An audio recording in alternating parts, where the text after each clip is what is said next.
recall yesterday, it was our first time we saw a series versus a sequence. What's the difference? Yeah. Sequence is like a set of numbers, and then a series is all of them added up. Perfect. So he explained that exactly correct. So hopefully you all heard that. So sequence is a ordered list of numbers. The series is just adding those up. You worded that perfectly. So yesterday we learned about arithmetic, sequences, and series. And remember to find so series is sum, right? And if you have a finite number of terms, then finite means you know the first and the end. You can find the sum, right? We just add those up. So for example, the sequence 2, 4, 6, 8 as a series is 2 plus 4 plus 6 plus 8. And we could just add those up. That one's 20. Now also we did learn there is a formula to find that sum. So we don't have to just sit and add up the terms. It's S of n, where n is the number of terms we're summing up, right? This is yesterday's, right? Is equal to n divided by 2 times a sub 1 plus a sub n, where this was the first term of the series and this was the last term of the series. And then for an infinite series, that means it would continue forever, right? There's no end, so how would we know when to stop adding? We could continually add infinite numbers, right? So we wouldn't be able to find a sum. Is everybody good with yesterday's? Okay, so awesome. Today's is actually going to be really similar, but now we're going to be dealing with geometric series instead of arithmetic series. So, for a finite geometric sequence and series, so right now we're talking finite, which means you have a start and an end. So here's an example of a sequence that's geometric. Well, geometric means it has a common ratio, right? That's the difference between that and arithmetic. Arithmetic is common difference, geometric is common ratio. So in this example, 2, 4, 8, 16, 32, what's my common ratio? 2. So are we multiplying by 2 to get from one term to the next? Okay, so that's what makes it geometric. Once again, it's finite because we know the first and last term.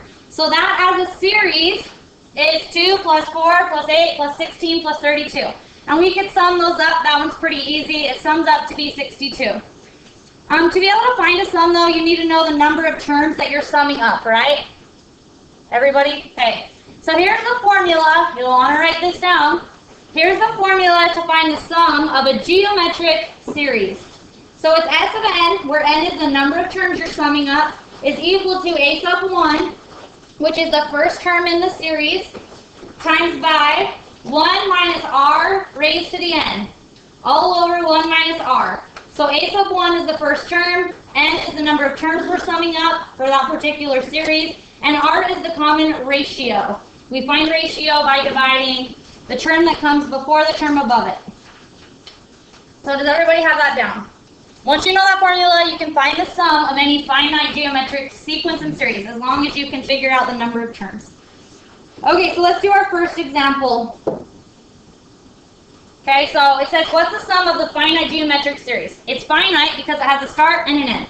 We know it's geometric because of the instructions, so that means there's a common ratio, right? Let's figure out what that common ratio is real quick. So we will do 30 divided by negative 15. Correct. Let's check a few more. Negative 60 divided by 30. Negative 2. And then isn't that continuing onward?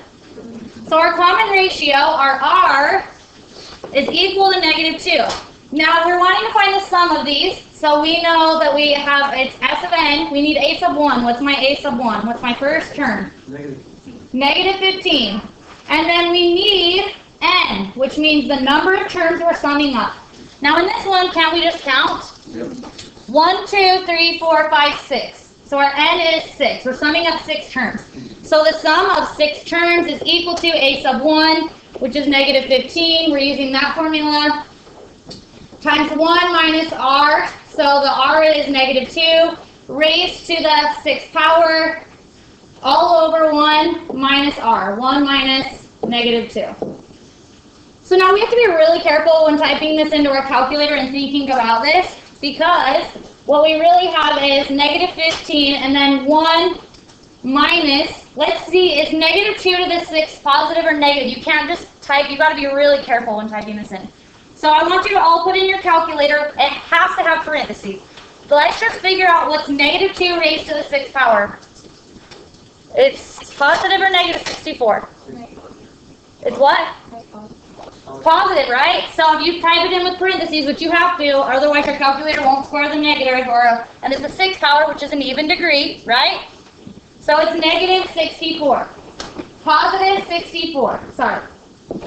So we still have 1 minus, and then it's positive 64. Can you see why? Does everybody go with the algebra behind that? Okay. And then that's all over. What's 1 minus negative 2? What's 1 minus negative 2? 3, guys. When you subtract a negative, don't you have really a positive? So that's 3. So now type that into your calculator. Go. You can type it in just like that, or you can continue to simplify it by hand. Okay, let's see. Did we all get 315? Okay, awesome. Okay. So the sum of that particular series is 315. For 6 terms, that is. Oh. Did we get 315, guys? No, my calculator typed in like 130. Okay. Questions? Okay, next one's a little bit harder, okay? So same idea. It says, what is the sum of the finite geometric series? What is the sum of the finite geometric series? It's finite because we have a start and end. It's geometric, so we know there's a common ratio. Let's figure that out first. So 6 divided by 3 is? 12 divided by 6. So our R is 2. Awesome. Our A sub 1 is 3. Now we need to know the number of terms. So let's think about it. If this is A sub 1, then this is A sub 2, this is A sub 3, right? Third term? Yeah. A sub 4, and then this is A sub n, right? We have no idea what that is right now. So now it's going to be a little bit trickier to figure this out. So we would have to figure out how many times did we multiply by 2 to get to there, right? So there's a couple different ways of doing this. And I'm debating on which one. I know which one I would do if this was honors, but I'm wondering if it's going to be too much. Well, I don't want to make it more complicated for you guys than it needs to be. So here's how I would do it, okay, personally. I would personally go like this. Don't we know that there's an explicit formula that generated these terms? It's what? A sub, look at your little sheet. An explicit formula for a geometric is A sub n is equal to A sub 1 times by R raised to the n minus 1, right? So let's put in what we know. So we know our last term, don't we? Isn't that A sub n? Yeah. So that's 3072 is equal to, what was our A sub 1? 3. Our ratio was 2. And then n minus 1. We don't know n, right? Isn't that what we're trying to find? And now it's just algebra solving for n. So that's how I do it. So then I would divide both. So we're just trying to get n alone. Does everybody understand why I set up that statement? Now we can solve for n because that's the only unknown. Divide by 3. So 3072 divided by 3. 1024 is equal to 2 raised to the n minus 1. Now here's the thing. Remember logarithms. Remember logarithms. Is there any way to bring the n down without doing the logarithm? No, right? There's not. So wouldn't we just say, okay, this is base 2, right? So couldn't we undo base 2 by saying log the base 2 of both sides? So over here we have log the base 2 of 1024 is equal to, now those do cancel out, left is n minus 1. Is everybody good so far? Now to calculate this, don't we do the change of base formula? So we would do log of the big thing divided by log of the small thing in size, right? So log of 1024 divided by log of 2, and then that's equal to n minus 1.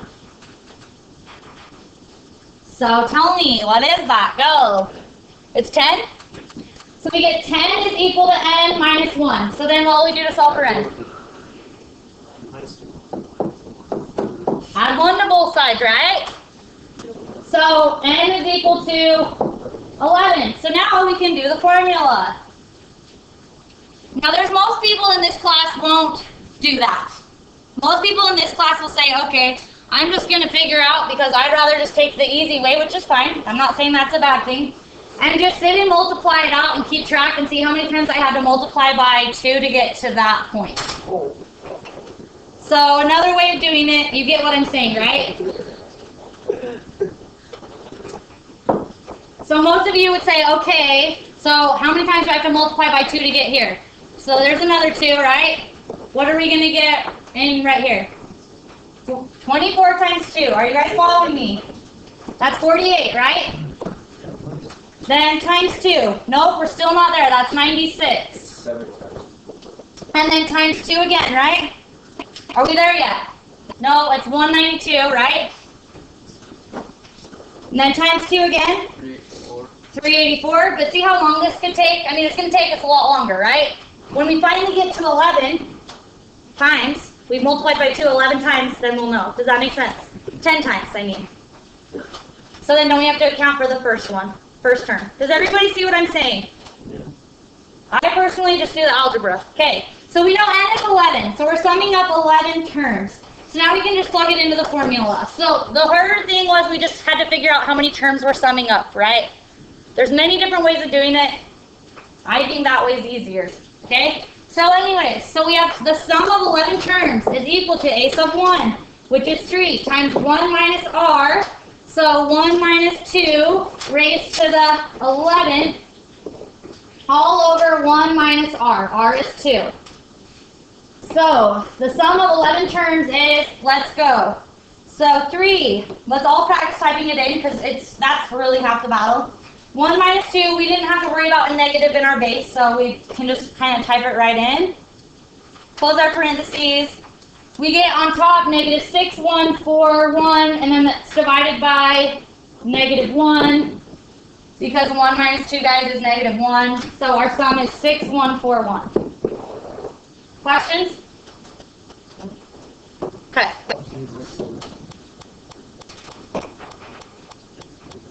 The problem is, guys, if you're going to go as far as to, like, multiply this out clear till you get to the end, wouldn't it be just as easy to just add them up at that point? Do you get what I'm saying? Yes. Is there, like, another way besides that and typing them a bunch of times? No. The other way I showed you, solving algebraically for it. If there was an easier way, I'd tell it to you. I just can't think of one. Okay.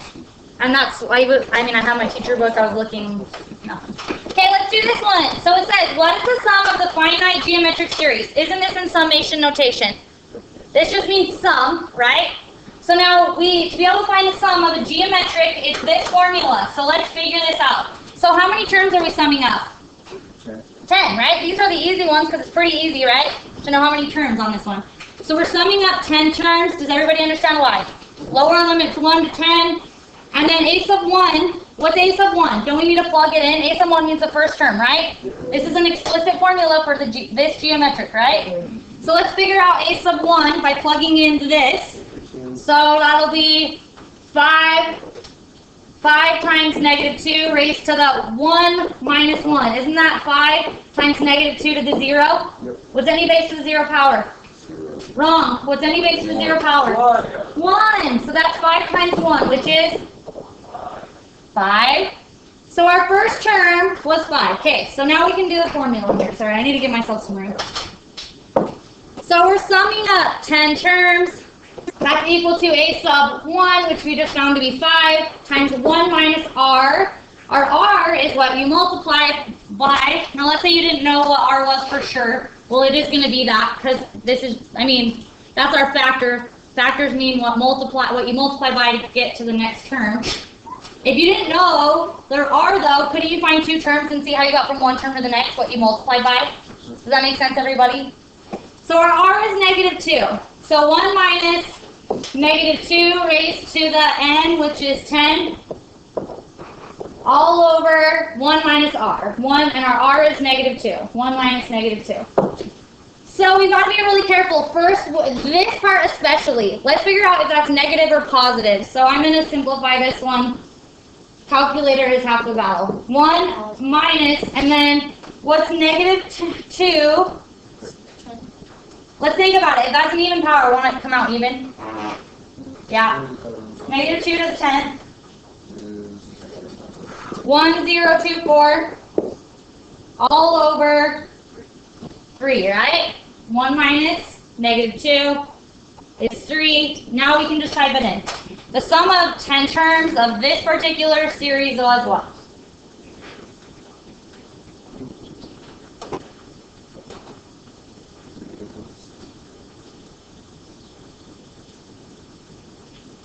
Negative 1705. Now, can you have a negative sum? Yeah. Yeah, we're adding, what if we're adding negative 1 plus negative 2 plus negative 3? Isn't that a negative sum? So can't we have a negative sum? Yes, okay. Awesome. All right.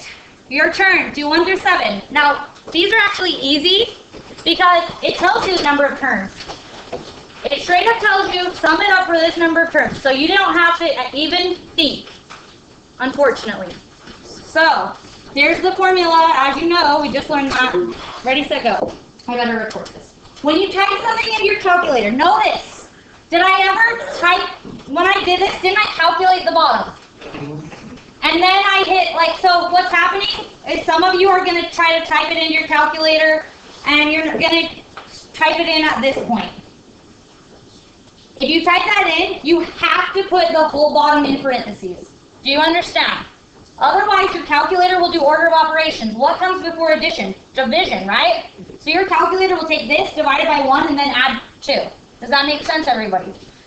But it's all that stuff. That's why I add those up before I start calculating anything. Does that make sense? So what I'm saying is, I would just simply calculate 1 minus r and only divide it by that. Otherwise, that has to be in parentheses. Do you get what I'm saying? You don't. If you're doing this in your calculator, this is just a prime example. 23 divided by 1 minus 2. If you type that into your calculator as 23 divided by, and you just type in 1 minus 2, it will literally go 23 divided by 1 and then subtract 2, which isn't what we're looking at here. Aren't we looking at 23 divided by 23 divided by negative 1? Do you get what I'm saying? So you do get that? Okay. Okay. What you were just barely doing was you were finding the sum of a finite geometric series, meaning you know the start and end. Now we need to talk about finding the sum of an infinite geometric series. So remember, infinite means it continues forever, right? Infinite means it continues forever. There's no stopping point. So, looking at this, for example, our sequence is 2, 4, 8, 16, 32. The reason this is geometric is each time are we multiplying by 2. Okay, now it's infinite because we don't know where it stops, right? Now a series would be adding 2 plus 4 plus 8 plus 16 plus 32 plus ... Now, because our r value is multiplying by 2, so now listen very carefully so that this will make sense to you, because it'll make your life a heck of a lot easier if you understand this. Are we going to be able to find a sum? No. We're multiplying by 2 each time. We have no idea when to stop. Couldn't we be adding numbers for the rest of our lives? Yes. Okay. So this means that there's no sum and it diverges. So that's a word you're going to have to be able to use. So if there's no sum, it diverges. Okay? It's just getting infinitely larger or smaller. But, however, this is interesting. So, however, looking at something like this is infinite as well. 2, 1/3, 1/18, 1/08, 1 over 6/48, ... That is infinite, right? Isn't it getting smaller? Yeah. Smaller. Smaller, smaller, smaller. Are we good? So let's think about it. Couldn't we start adding those up? And as it gets smaller and smaller and smaller and smaller and smaller and smaller, are we eventually going to be adding 0? So couldn't we find that sum? We're just adding 0 essentially finally? Yes! So, notice our r was 1/6. So that means we're multiplying each term by 1/6, right? So essentially what we're doing is dividing each term by 6, correct? So if it's getting smaller and smaller, you actually can find the sum. Even though it's infinite, because our r is getting smaller and smaller and each term is going to eventually get to 0, we can find the sum. And it's called, it converges. Because it converges towards a number. So you can find the sum of an infinite geometric series if the r value is less than 1 by using this formula. So the sum will be equal to a sub 1 over 1 minus r. So you'll want that formula. This is for infinite. So once again, I'll say that again. So the general rule is, if the absolute value of r is greater than or equal to 1, think about it. If the ratio is greater than or equal to 1, are we going to be able to find sum? No, right? This is going to be getting larger. Yes? Yes. Okay. But if your r value, so if the absolute value of r is less than 1, meaning less than 1, wouldn't that be like 1/6, for example? Okay, so if we're getting smaller and smaller, then we can find a sum because eventually it's going to get so small that we'd be adding 0. So those are the rules to keep in mind. Okay, so if it converges towards a number, you can find the sum. Now the reason we look at absolute value of r is because let's think about it. Isn't -2 technically less than 1? But if we sit and multiply by -2 forever, are we ever going to be able to find a sum? No, because really it's getting larger by -2, right? Do you get what I'm saying? Okay. That's why we do the absolute value. Okay, awesome. So here's my example. It says, find the sum of the infinite geometric series if possible. So we're going to first determine, does it diverge or converge? If it converges, we can find the sum. So let's look at this one. The first thing I look at is what's my r value? 1/2. So you take this divided by this. So 1/2 divided by 1 is 1/2, right? Does everybody see that? So isn't it getting smaller and smaller and smaller? So we're going to be able to find the sum, right? So we say yes, we can find the sum. It converges towards a number. So now we know it's infinite, so we'll use the formula x is equal to a sub 1, which is what? 1 over 1 minus r. What was our r? 1/2. Now if you type it in your calculator and say 1 divided by 1 minus 2 with no parentheses, your calculator will go 1 divided by 1 first, and then it will subtract 1/2, which is not right? We need this to be in parentheses, or just figure that out.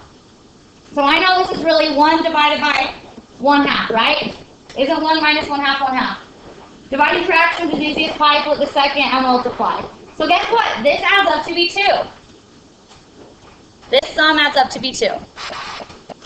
Questions? Okay, this one. Can we find the sum? Let's see. Let's figure out our r. Won't you do 3/4 divided by 1/2? Go. What is it? Calculator. Go. I would use parentheses. 3/4 divided by 1/2. You got 1.5. Are we going to be, so it's getting larger by 1.5. Can we find the sum? No. So we say no, it diverges. It's getting larger and larger. We'll never know when to stop adding.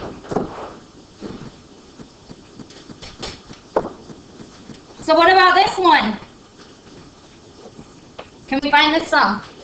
Yes. What's our r value? What do we multiply by to get from 1/3 to 1/9? 1/3, right? Negative 1/3 actually, right? So now we look at the absolute value of r. So absolute value of negative 1/3 is 1/3. Isn't that less than 1? So it's getting smaller and smaller and smaller. So it's eventually going to get to 0. So we'd say, yes, we can find it. It converges. And it converges to what number? S is equal to a sub 1, which is 1/3, divided by 1 minus r. R is negative 1/3, right? Careful. It was negative 1/3. So 1 minus negative 1/3. What do you get?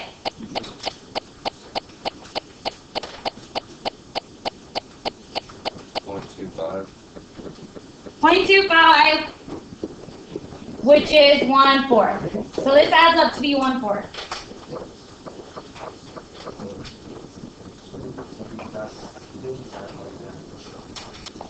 Yep, good.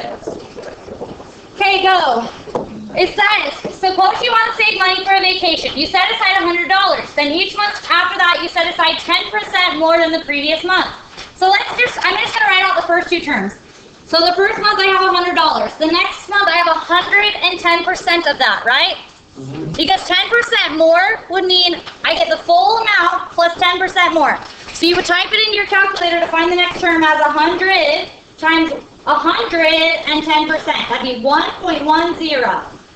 So the next would be $110. That's 10% more than the previous year, right? So now, when we take that 110 and times it by 110% of that? Okay, so I'm just writing out a few, just to get the idea. Do you see what I'm saying? Now it says, how much money will you have in 12 months? So do we have a start and an end? Yes, so we know how many terms we're summing up, right? 12, isn't it? Yep. So it says, how much money will you have in 12 months? So you say to yourself, this is a finite, since we know the start and end. This is a finite geometric, because we're multiplying by 110%. That makes it geometric. So we're going to use this formula. So the sum after 12 months is equal to a sub 1, which is the starting value, which would have been $100, times by 1 minus r. Our rate was 1.10, 110% raised to the 12th, divided by 1 minus r, and our r is 110%. So if you type that into your calculator correctly, the sum after 12 months will be $2,138.40. If you continuously set aside 10% more than the previous month. Are we all good with that? So next one. It says, a pendulum swings and travels 100 centimeters on the first swing. The next swing is 99 centimeters. What is the total distance the pendulum has traveled when it comes to a rest? So let's think about it. We were at 100 centimeters. Then on the next swing, we're at 99 centimeters, correct? Okay, now let's figure out what the rate is. So how much did it decrease? It decreased, right? To find the rate, don't you take 99 divided by 100? 99%. Does everybody see? It traveled 99% of the total swingage. Are we good? So will the next one be 99% of 99? Okay, awesome. So now let's think about it. Won't we keep doing that till we finally eventually get 0? So are we getting smaller and smaller till we eventually get 0? Because that would be when the pendulum finally stops, right? So isn't this considered infinite? Yeah. And we can find the sum because it's getting smaller and smaller till it eventually hits 0. So our sum will be how much total distance has the pendulum traveled, so centimeters, 100 centimeters, then 99, then what, then what, then what. So we'd add that up. So we do a sub 1, which is 100, divided by 1 minus r. Our r is 0.99. So the total amount of centimeters it's traveled is 10,000 centimeters. Does everybody understand how to determine if it's infinite, non-infinite? We're good? Okay, so do the front page. And once again, note, on 21, it is not 10%. So you got to think about that.